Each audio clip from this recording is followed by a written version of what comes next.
Hello everyone, मेरे YouTube channel में आपका स्वागत है। हम पढ़ रहे थे 10th क्लास की मैथ। तो 10th क्लास की मैथ में हमारी चल रही थी एक्सरसाइज सेकंड, जिसके अंदर हमने दो टॉपिक पढ़ लिए थे। एक यूक्लिड विभाजन एल्गोरिथम परिमेय की सहायता से एचसीएफ ज्ञात करना, और दूसरा था कि अभाज्य गुणनखंड विधि से एलसीएम तथा एचसीएफ ज्ञात करना। अगर आपने इसको नहीं पढ़ा है तो आप पीछे वाले जो वीडियो है वो आप देख सकते हैं और वहां से इसको समझ सकते हैं। तो पिछली क्लास में हमने बात की थी कि नेक्स्ट क्लास में पढ़ेंगे शांत तथा अशांत आवर्ती। क्या पढ़ेंगे? शांत तथा अशांत आवर्ती। इंग्लिश में बोलते हैं terminating and non terminating order. तो शांत तथा अशांत आवर्ती पढ़ने से पहले दो डेफिनेशन हमें आनी चाहिए। वो है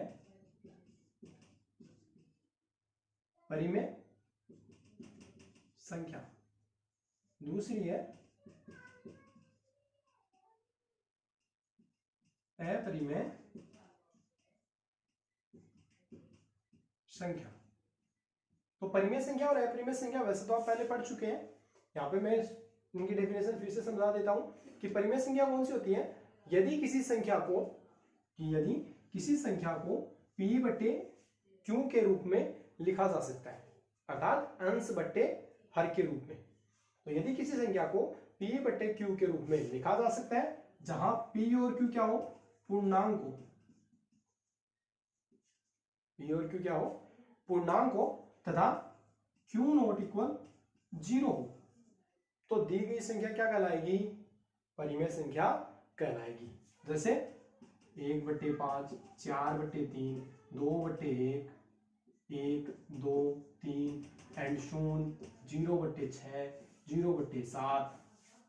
ये सारी संख्या क्या कहलाती है? परिमेय संख्या कहलाती है। सब p बटे q के रूप में है। q का मान 0 नहीं है, p का मान 0 हो सकता है। p का मान 0 हो सकता है, q का मान 0 नहीं होना चाहिए। अब बात आती है कि q का मान 0 क्यों नहीं होना चाहिए? क्योंकि यदि हर में 0 हो गया तो उसका मान कितना आ जाता है? अनंत आता है। उसका मान कितना आता है? अनंत का। ये किसका साइन है? अनंत का।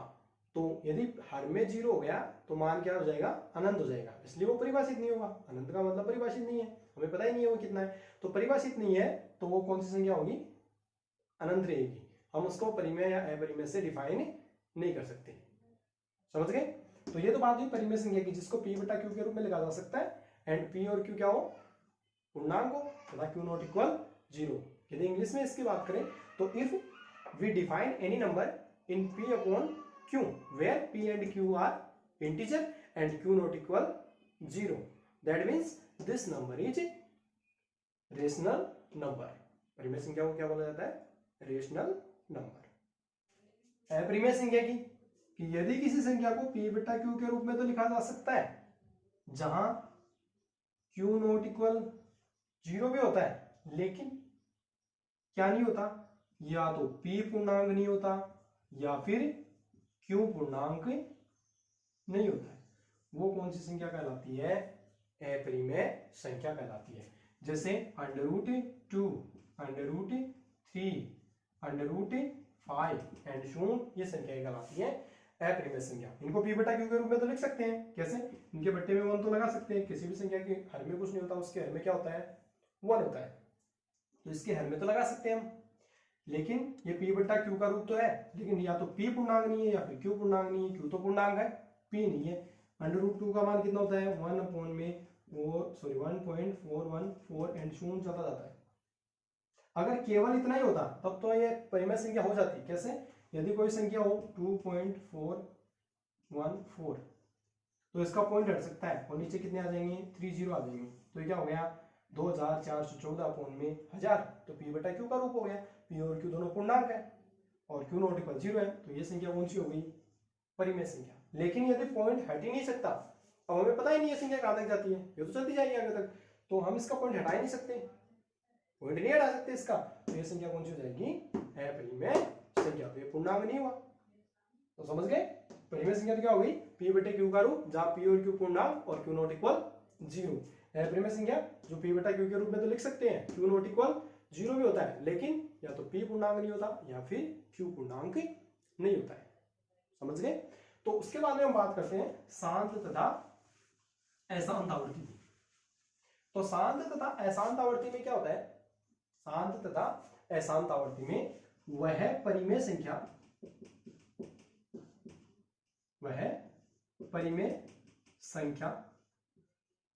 होगी तो वह किसका रूप होगा, p बटे q का।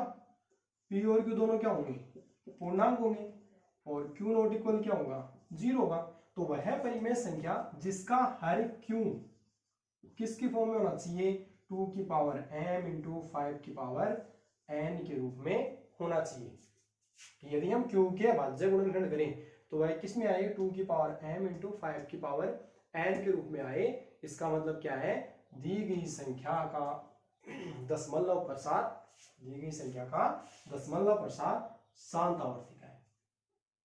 दी गई संख्या का दशमलव प्रसार किसका है, शांत आवर्ती का। हम अपनी भाषा के अंदर इसको यदि समझना चाहे तो शांत आवर्ती का मतलब है कि यदि उस संख्या में हर का भाग दिया जाएगा, अंश में हर का भाग दिया जाएगा तो भाग पूरा पूरा चला जाएगा, चाहे वो पॉइंट में जाए, भाग कंप्लीट हो जाएगा उसमें, उसका मतलब होता है शांत आवर्ती।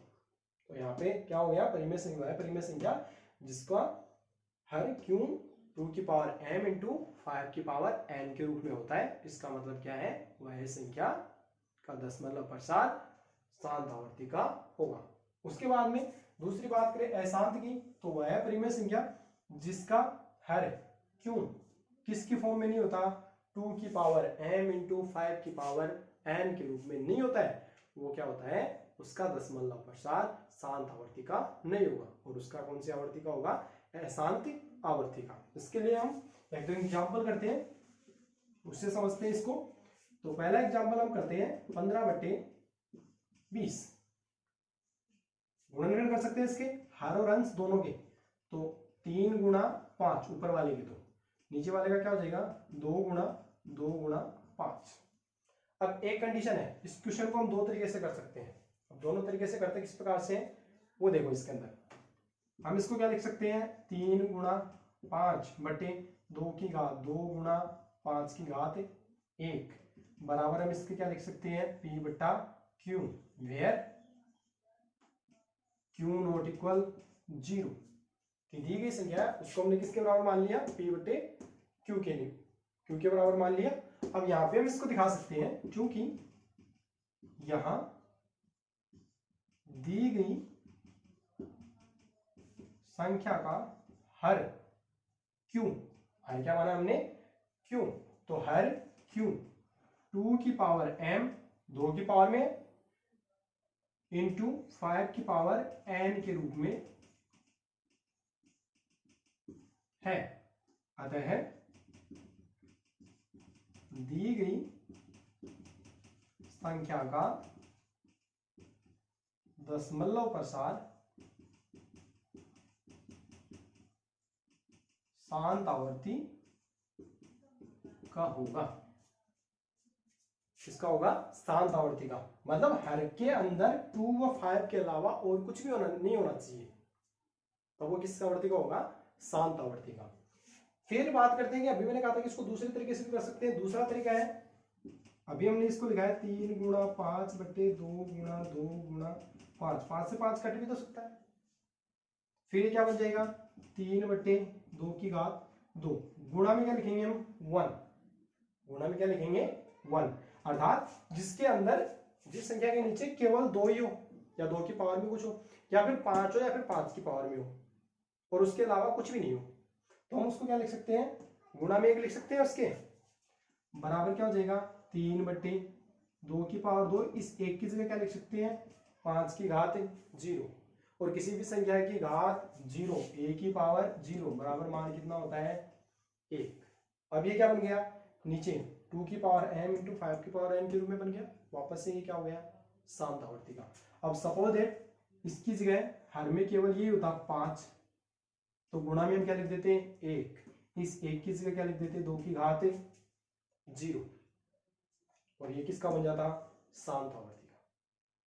समझ गए। अब यदि इनके अलावा कुछ हो इनके साथ में, जो ऊपर कट भी नहीं रहा हो, ये कंडीशन तो होती है, नीचे 2 व 5 के अलावा कुछ है लेकिन वो ऊपर वाले से कट रहा है तो काट देंगे।